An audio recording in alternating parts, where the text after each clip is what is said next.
Jadi nilai K suatu reaksi kesetimbangan itu bisa berubah jika dipengaruhi oleh faktor kesetimbangan. Nah, faktor apa yang akan membuat nilai K ini berubah?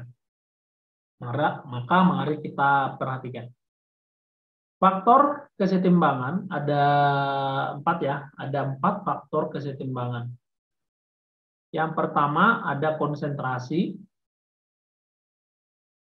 yaitu satuannya molaritas ya. Kemudian ada tekanan atau volume ya. Jadi tekanan dan volume itu memang hitungannya 2. Cuma digabung aja karena berbanding terbalik langsung ya.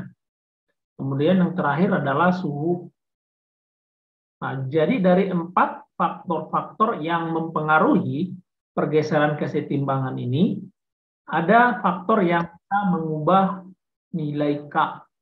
Ya. Saya ulangi, ada faktor yang bisa mengubah nilai K. Faktor yang bisa mengubah nilai K adalah perubahan suhu, teman-teman. Perubahan suhu itu bisa akan mengubah nilai K pada kesetimbangan. Mengubah nilai tetapan kesetimbangannya. Perubahan suhu saja. Kalau perubahan konsentrasi, ya, mau konsentrasi diubah berapapun, mau diperkecil, diperbesar gitu ya, atau perubahan tekanan mau diperkecil, diperbesar, dan perubahan volume ini tidak akan mengubah nilai H. Jadi artinya nilai tidak akan mengubah nilai K ya. Jadi artinya nilai K itu tetap jika yang diubah bukan suhu. Jadi yang akan mengubah nilai K adalah suhu. Nah, maksudnya diubah gimana, Pak? Nah, diubah artinya berubah bisa menjadi K-nya lebih besar atau K-nya lebih kecil. Nah, gitu. Nah, kalau ini kan tidak mengubah nilai K. Berarti di sini K-nya tetap. Jadi kalau dia diubah konsentrasi atau tekanan atau volume, ya tidak akan mengubah nilai K. K-nya tetap. Tapi kalau suhu, nilai K-nya berubah. Contoh, kita misalnya punya reaksi sebagai berikut. 2NH3 gas mengalami reaksi kesetimbangan dengan N2 gas dan 3H2 gas. Misalnya ini adalah delta-H-nya misalnya positif A kilojoule. Ini reaksinya, jenis reaksinya adalah reaksi endoterm. Jadi karena jenis reaksinya adalah reaksi endoterm, jadi reaksi yang di sebelah kanan ini tergolong reaksi endoterm. Kemudian reaksi yang di sebelah kiri tergolong reaksi eksoterm. Misalnya saya buat yang pertama, konsentrasi.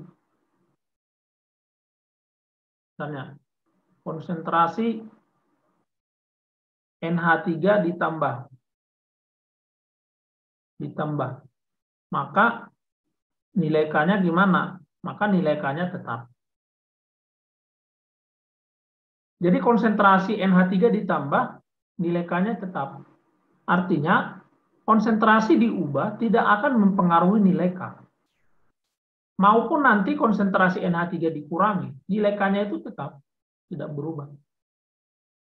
Gitu maksudnya ya. Yang kedua, misalnya tekanan diperbesar.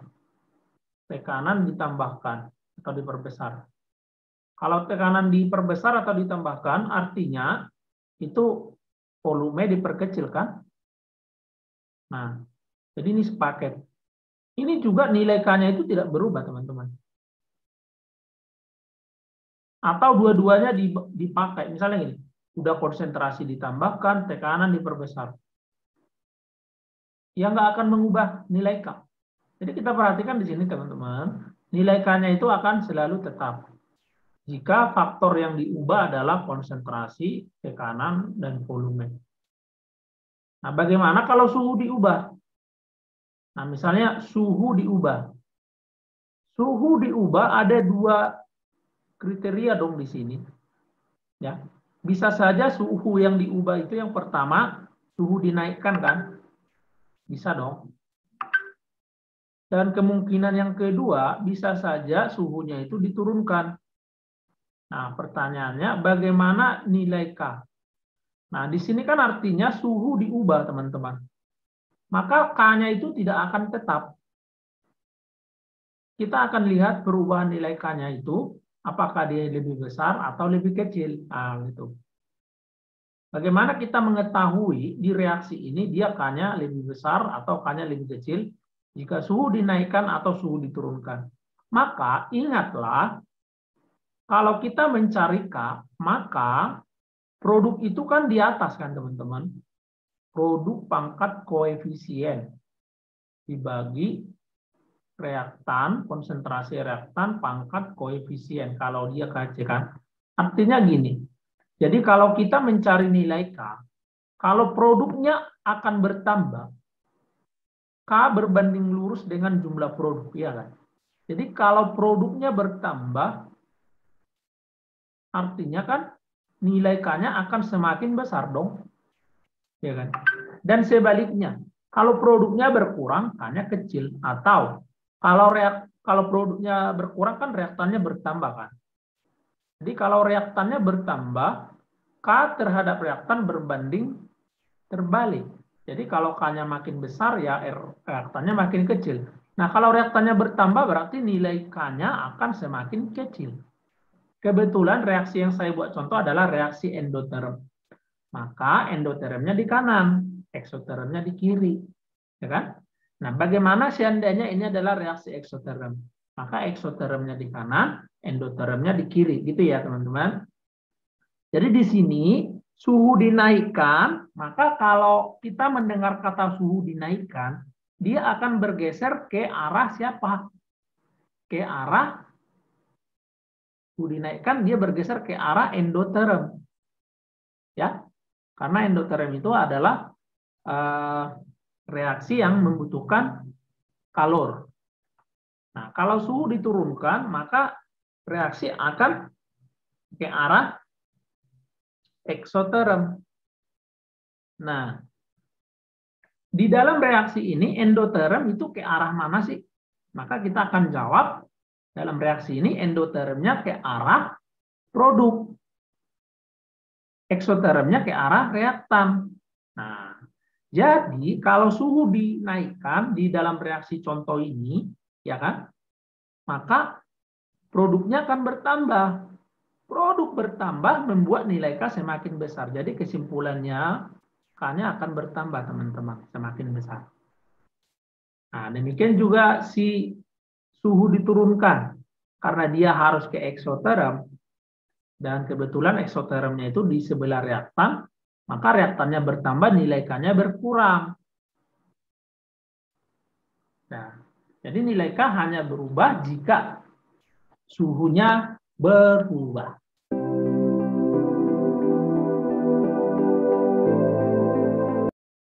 Contoh soalnya, nomor 11 ini ya. Dalam ruang tertutup terdapat reaksi setimbang H2 gas tambah Cl2 gas setimbang menjadi 2 HCl gas. Delta H-nya minus 92 kJ per mol. Nah, delta H ini menandakan dia reaksinya adalah reaksi eksoterm.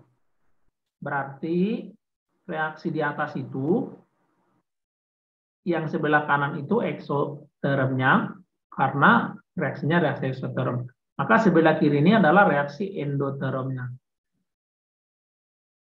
Nah, pertanyaannya adalah jika suhu dinaikkan, ya kan, maka kesetimbangan akan bergeser ke arah.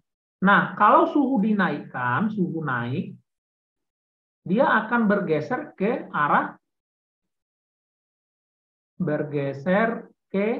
endoterm ya. Nah, berarti dalam reaksi kita yang diketahui ini, maka dia bergeser ke arah endoterm. Kebetulan Endoterm letaknya di sebelah reaktan pada reaksi tersebut. Maka bergeser ke arah reaktan jawabannya. Nah, nilai K. Nah, ini yang diubah adalah suhu, teman-teman. Nah, kalau suhu yang diubah, nilai K pasti berubah. Berubahnya itu bisa makin besar, bisa makin kecil. Jadi nilai K tetap ini sudah pasti salah. Dan dia harus bergeser ke reaktan ya, karena suhu dinaikkan ke endoterm. Jadi ini juga salah, karena dibuat produk.